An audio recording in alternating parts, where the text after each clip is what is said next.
জুলাই অভ্যুত্থানে রাজনৈতিক পট পরিবর্তনের সময় থানা ও পুলিশের বিভিন্ন স্থাপনা হতে বিপুল পরিমাণে অস্ত্র ও গোলাবারুদ লুট হয়, যার মধ্যে প্রায় ১৩৭৬ অস্ত্র এবং ১.৫ লাখের অধিক গোলাবারুদ অদ্যাবধি উদ্ধার করা সম্ভব হয়নি বলে সম্প্রতি গণমাধ্যমে প্রকাশ হয়েছে।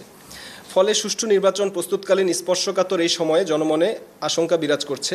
স্বরাষ্ট্র মন্ত্রণালয়ের নির্দেশনা মোতাবেক সিলেট বিভাগীয় আইনশৃঙ্খলা পরিস্থিতি নিয়ন্ত্রণ, সহিংসতা, সন্ত্রাস ও নাশকতামূলক পরিস্থিতি মোকাবেলায় র্যাব ৯-এর সর্বোচ্চ প্রচেষ্টা ও বিশেষ অভিযান চলমান রয়েছে।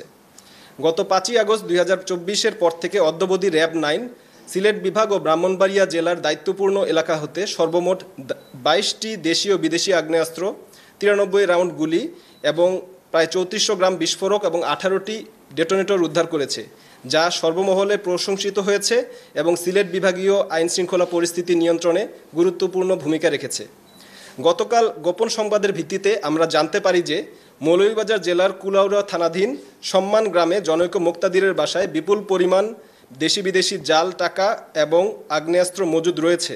প্রাপ্ত সংবাদের ভিত্তিতে র্যাব ৯ সিপিসি 2 মৌলভীবাজার এবং সদর কোম্পানির যৌথ আভিযানিক দল অদ্য ১৪ অক্টোবর আনুমানিক রাত ১২টা ২৫ ঘটিকায় বর্ণিত বাসায় বিশেষ অভিযান পরিচালনা করে এবং উক্ত ব্যক্তির বাসার ওয়ার্ড্রপের ভিতর থেকে আনুমানিক ৩০ লক্ষ টাকার দেশীয় জাল নোট এবং প্রায় ৬০ লক্ষ টাকা মূল্যমানের বিদেশি জাল নোট সহ সর্বমোট প্রায় ১ কোটি টাকা মূল্যমানের দেশি বিদেশি জাল নোট উদ্ধার করতে সক্ষম হয়। এছাড়াও অবিকল আসলের সদৃশ ৫টি নকল বিদেশি পিস্তল এবং নকল ৮ রাউন্ড গুলিসহ বর্ণিত আসামি মুক্তাদির রিপন এবং পিতা তৈয়ব আলীকে গ্রেফতার করতে সক্ষম হয়। প্রাথমিক জিজ্ঞাসাবাদে সে জানায়, বিগত ৩ মাস যাবৎ বিভিন্ন সরবরাহকারী থেকে অনলাইনের মাধ্যমে উদ্ধারকৃত নকল পিস্তল ও জাল টাকা ক্রয় করে অনলাইনে আগ্রহী জনসাধারণের মধ্যে সে বিক্রয় করে আসছে। প্রাথমিকভাবে সে ভিডিও কলের মাধ্যমে নকল টাকা ও অস্ত্র দেখিয়ে আসল বলে সর্বসাধারণের বিশ্বাসযোগ্যতা অর্জন করত।